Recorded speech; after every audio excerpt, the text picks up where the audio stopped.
ရင်းနှီးမြှုပ်နှံမှုကုမ္ပဏီတစ်ခုဖြစ်တဲ့ဇူလီယန်မှာအဖွဲ့ဝင်ဦးရေ3သိန်းအထိရှိလာနေတယ်လို့ကုမ္ပဏီ Managing Director ဒေါက်တာပီယာဝတ်ဘန်ယိုစကူက 5plus ကိုပြောပါတယ်။ထိုင်းရောက်ရွှေ့ပြောင်းအလုပ်သမားတွေနဲ့အစားပြုတ်ဈေးကွက်ချဲ့ထွင်ပြီးမြန်မာပြည်ထဲမှာလူသုံးကုန်စားတောက်ကုန်တွေကိုအဖွဲ့ဝင်တွေနဲ့ရောင်းချလုပ်ကိုင်နေတဲ့ကုမ္ပဏီတစ်ခုဖြစ်ပါတယ်။ထိုင်းမြန်မာနယ်စပ်မြဝတီကနေဈေးကွက်ချဲ့ထွင်လာခဲ့တဲ့ဇူလီယန်ကုမ္ပဏီဟာအခုဆိုရင်အဖွဲ့ဝင်ဦးရေ3သိန်းအထိရှိနေပြီလို့သိရပါတယ်။မြန်မာတိုင်းနိုင်ငံလုံးကအဖွဲ့ဝင်တွေကို3လတစ်ကြိမ်တွေ့ဆုံကစုချင်းချင်းလေးရှိတယ်လို့သိရပါတယ်။ ทุกอย่างถูกต้องตามกฎหมาย မြန်မာပြည်ကိုကျွန်တော်တို့ဥပဒေနဲ့အညီဝင်လာခဲ့တာဖြစ်ပြီးဒီနိုင်ငံရဲ့ဥပဒေနဲ့ညီညွတ်မှကရေရှည်တည်တံ့ပြီးအခိုင်အမာရည်တည်နိုင်မှာဖြစ်တယ်လို့ကျွန်တော်ယုံကြည်ပါတယ်ကျွန်တော်တို့ကုမ္ပဏီက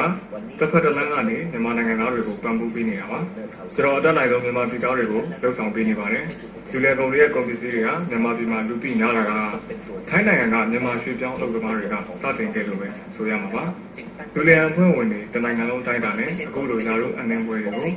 သုံးလတစ်ချိန်ပြုလုပ်ပေးနေခဲ့ပါတယ်။အဲဒီလိုကျမတိုင်းနဲ့ညာလူရလာတဲ့မြန်မာပြည်သားတွေကိုကျွန်တော်ကိုယ်တိုင်စုတစိတ်တွေရှင်းပြနေပါတယ်။ဇူလီယန်ကစားသုံးကုန်လူသုံးကုန်ပစ္စည်းတွေကိုကိုယ်တိုင်အသုံးချကိုယ်တိုင်ခန်းစားခွင့်ရဖို့အကျိုးခံစားခွင့်နဲ့အတူခန်းစားခွင့်တွေကိုအမှတ်နဲ့သတ်မှတ်ကဈေးကွက်ဖြန့်ချီနေတာဖြစ်ပါတယ်။မြန်မာနိုင်ငံမှာအခြေချလုပ်ကိုင်နေတာ2နှစ်ရှိပြီးအပြည့်ဂျင်းစင်ကော်ဖီမစ်၊ခွေကာအုပ်၊သွားတိုက်စီ၊ခေါင်းလျှော်ရည်၊စက်ပြမုတ်၊ရေချိုးစက်ပြ၊တဘာဝတန်လိုက်ကပတ်၊ကျမကြီးကောင်းအောင်ရေတန့်ဆက်အပါဝင်နေ့စဉ်သုံးကုန်ပစ္စည်းတွေကိုအကျိုးခံစားခွင့်နဲ့အတူဖြန့်ချီပေးနေတာဖြစ်ပါတယ်ရှင်။ဆက်လက်ပြီးနိုင်ငံတကာသတင်းတွေကိုလက်သက်မှုကတင်ဆက်ပေးမှာဖြစ်ပါတယ်ရှင်